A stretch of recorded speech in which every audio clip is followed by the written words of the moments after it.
नमस्कार। YouTube channel पर आपका स्वागत है।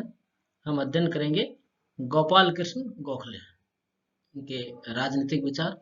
यह है BA फर्स्ट ईयर राजनीति विज्ञान के पेपर सेकंड भारतीय राजनीतिक विचार के यूनिट थर्ड में शामिल है।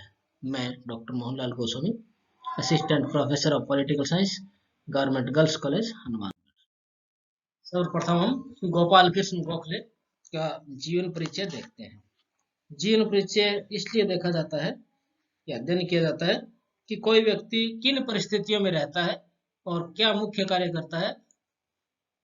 जिन परिस्थितियों में रहता है उसका उसके चिंतन पर प्रभाव पड़ता है। इनका जन्म जो था 9 मई 1866 को कोल्हापुर जिले में महाराष्ट्र में हुआ। जब उनकी आयु 13 वर्ष की थी तभी उनके पिता का देहांत हो गया था और शिक्षा प्राप्ति के लिए इनको कठोर संघर्ष करना पड़ा, लेकिन उनमें अद्भुत योग्यताएं थी और 18 वर्ष की आयु में उन्होंने स्नातक हुए थे, BA पास की थी। 1881 में उन्होंने मैट्रिक पास कर ली थी और 20 वर्ष की आयु में ही अंग्रेजी स्कूल के अध्यापक हुए, जो आगे चलकर फर्ग्यूसन कॉलेज बना। इनके जो राजनीतिक गुरु बने वो रानाडे थे।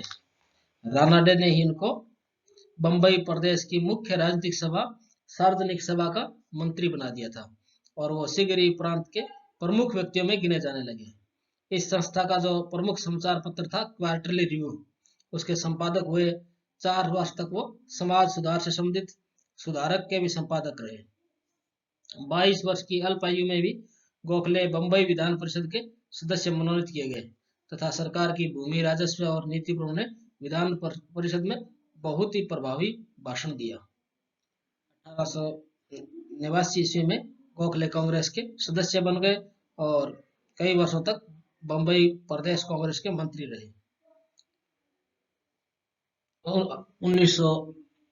1899 में उन्होंने मुंबई विधान परिषद का सदस्य मनोनीत किया गया उनको और 1904 में ब्रिटिश सरकार ने गोखले को CIE की उपाधि दी।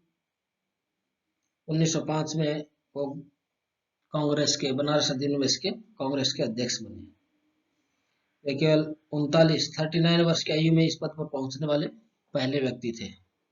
इसके बाद गोखले अनेक वर्षों तक कांग्रेस की उदारवादी शाखा में कार्य करते रहे, यानी विचार उदारवादी थे। गोखले ने कई बार इंग्लैंड की यात्रा की, कुल मिलाकर 7 बार यात्रा की और ये कई बार भारतीय प्रतिनिधि के रूप में ब्रिटेन के समक्ष दृष्टिकोण प्रस्तुत किया। 1897 में वेल्बी आयोग के समक्ष भारत का दृष्टिकोण प्रस्तुत करने के लिए इंग्लैंड गए और उस समय 2 प्रमुख प्रश्नों पर विचार करने के लिए नियुक्त किया गया था। पहला, क्या भारत का कोई ऐसा वित्तीय भार है जिसे न्याय की दृष्टि से इंग्लैंड को वहन करना चाहिए, और दूसरा, भारतीय वित्त की समीक्षा। 1905 में गोखले ने हाव हाउस विकेंद्रीय आयोग के समक्ष अपने विचार रखे। 1905 में गोखले उस प्रतिनिधिमंडल के सदस्य होकर इंग्लैंड गए जो ब्रिटिश राजनीतिज्ञों को यह समझाने के लिए गया था कि बंगाल का जो विभाजन है न बनाया जाए, परंतु उसका प्रभाव नहीं पड़ा। गोखले ने 1909 के सुधारों का पहले तो स्वागत किया, लेकिन बाद में व्यवहारिक आधार पर निराशा प्रकट करके नौकरशाही की आलोचना की। 1 सितंबर 1912 को भारतीय लोक सेवाओं की विभिन्न समस्याओं तथा कार्य प्रणाली के संबंध में जांच करने के लिए ईस्ट लिगटन की अध्यक्षता में शाही आयोग नियुक्त किया गया। श्री गोखले इस आयोग के सदस्य थे। 12 जून 1905 को उन्होंने भारत सेवक समाज की स्थापना की और इन्होंने राजनीति का आध्यात्मिकरण किया, यानी राजनीति में नैतिकता होनी चाहिए। महात्मा गांधी ने उन्हें अपना राजनीतिक गुरु भी माना।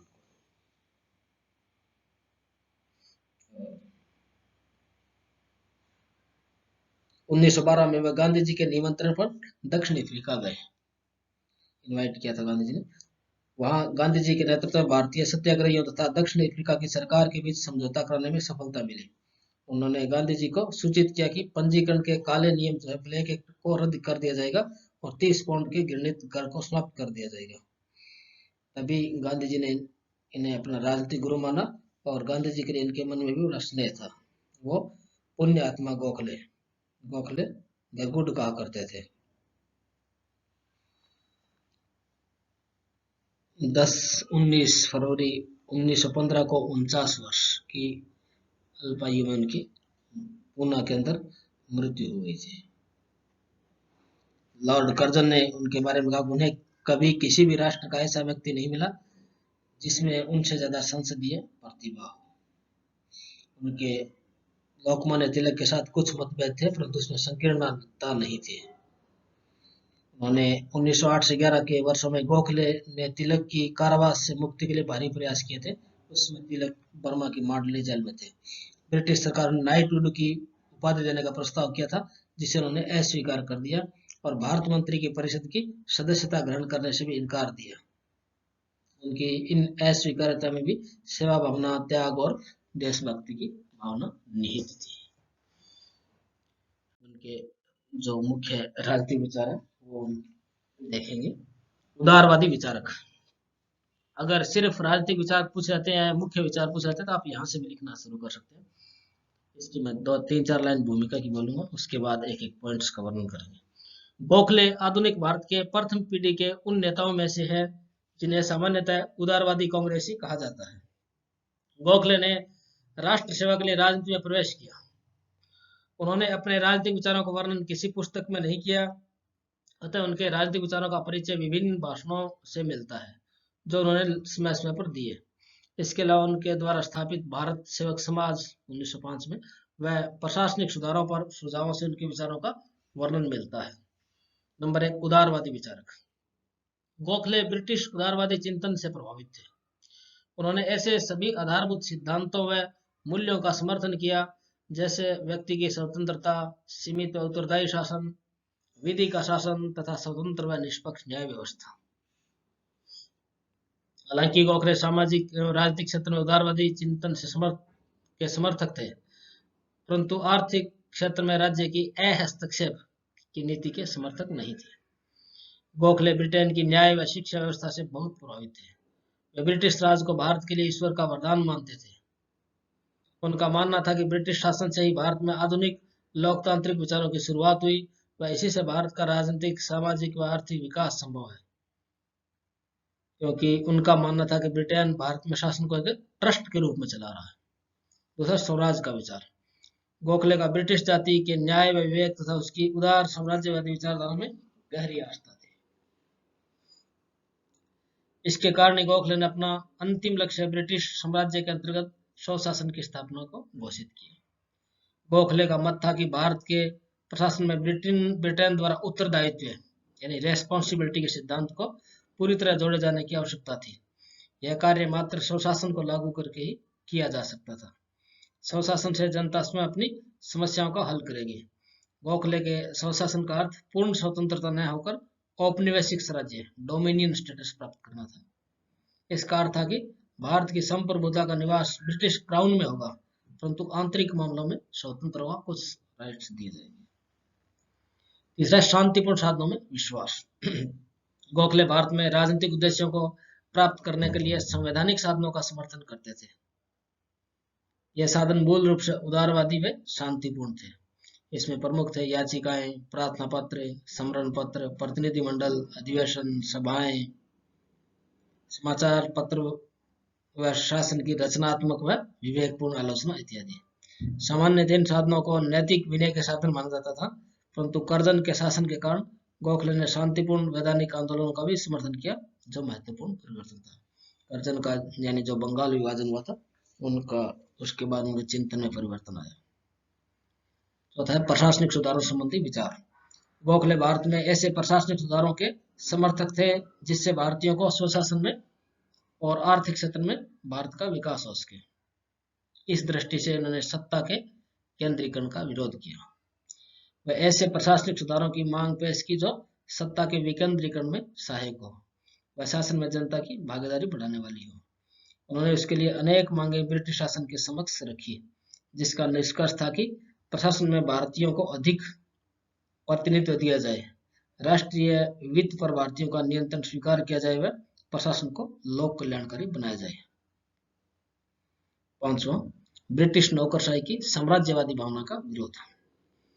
गोखले ब्रिटेन की न्याय व्यवस्था तथा उदारवाद से प्रभावित थे, परंतु उन्होंने अनेक बार यह अनुभव किया कि ब्रिटिश नौकरशाही साम्राज्यवादी मानसिकता से प्रभावित थी और भारतीयों के साथ भेदभाव का व्यवहार करती थी। वह भारतीय जनता की समस्याओं पर ध्यान नहीं देती थी, जिससे भारत में निरंतर असंतोष बढ़ रहा था। गोखले ने भारतीय जनता में राजभक्ति बनाए रखने के लिए नौकरशाही का यह कर्तव्य बताया कि भारतीयों की इच्छाओं के अनुसार शासन करना चाहिए। उन्होंने कहा कि हमें यह अनुभव कराया जाना चाहिए कि चाहे हमारी सरकार विदेशी लोगों की है, लेकिन इसकी भावना राष्ट्रीय है। छठा देखिए, भारतीय स्वतंत्रता, भारतीय राष्ट्रवाद के समर्थक। गोखले ब्रिटिश शासन के समर्थक थे तथा उसके अंतर्गत ही भारत के लिए राजनीतिक विकास की आशा करते थे, परंतु इसके बावजूद भी वे पक्के राष्ट्रवादी नेता थे। यही कारण है कि ब्रिटिश नौकरशाही उन्हें छुपा हुआ राजद्रोही मानती थी। गोखले ने नौकरशाही की आलोचना की और जनता में उसके विरोध के लिए निष्क्रिय प्रतिरोध, पैसिव रेसिस्टेंस की नीति का समर्थन किया, जिससे स्पष्ट है कि उनकी राष्ट्रवादी सोच थी। गोखले भारत में ऐसे स्वशासन के समर्थक थे जिसमें स्वयं भारतीयों की भागीदारी हो। रसात्मक स्वदेशी का समर्थन और बहिष्कार का विरोध। गोखले स्वदेशी की भावना को नैतिक, राष्ट्रीय, मनोवैज्ञानिक तथा आर्थिक दृष्टि से उचित मानते थे, किंतु इन्हीं आधारों पर बहिष्कार का विरोध करते थे। गोखले के अनुसार स्वदेशी राष्ट्रभक्ति का प्रतीक है। वे इसके आर्थिक पक्ष से अत्यधिक प्रभावित थे। वे आर्थिक विकास में पूंजी व तकनीकी का भारत में कमी मानते थे, परंतु गोखले बहिष्कार के विरोधी थे। वे ब्रिटिश सहयोग से भारत में उद्योगों का विकास चाहते थे और मानते थे कि उग्र राष्ट्रवादियों की बहिष्कार नीति से इसमें बाधा आ सकती है। आठवां, राजनीति का आध्यात्मिकरण। गोखले का मानना है कि राजनीतिक आधार केवल नैतिकता ही हो सकती है, अर्थात राजनीति का आध्यात्मिकरण चाहते थे। उन्होंने राजनीति को पवित्र साध्यों का क्षेत्र माना तथा इस नैतिक साध्य की प्राप्ति के लिए नैतिक साधन ही अपनाए जाने चाहिए। गोखले ने इस परंपरा को स्थायी रूप देने के लिए 12 जून 1905 को भारत सेवक समाज की स्थापना की, ताकि देशभक्तों की एक पीढ़ी तैयार हो सके। ये राजनीति का जो आध्यात्मिकरण है, इससे महात्मा गांधी बहुत प्रभावित थे। इसी बात को महात्मा गांधी ने भी आधार बनाया था और इसी आधार पर उन्होंने गोखले को अपना राजनीतिक गुरु माना। ये इनके मुख्य विचार हैं और निष्कर्ष रूप से कहा सकता है कि गोखले जहाँ सामाजिक क्षेत्र में प्रगतिशील विचारक थे, वही राजनीति में नैतिकता को प्रवेश पाकर राजनीतिक का आध्यात्मिकरण करके एक नई अवधारणा दी। इसके साथ उन्होंने निष्क्रिय प्रतिरोध को भी संवैधानिक साधनों के में शामिल किया। और हम देखते हैं, एक छोटा क्वेश्चन भी सामान्यतः से पूछा जाता है। गोखले का वसीयतनामा या राजनीतिक वसीयतनामा, जो उनके विचार थे उनको वसीयतनामा कहा जाता है, उसके लिए एक छोटा वीडियो अलग से होगा। इनके ऊपर एक डाक टिकट भी जारी है, जिसमें जन्म उनका और मृत्यु 9 मई 1966 से 15 फरवरी 1915 उनको दिखाया गया है। धन्यवाद।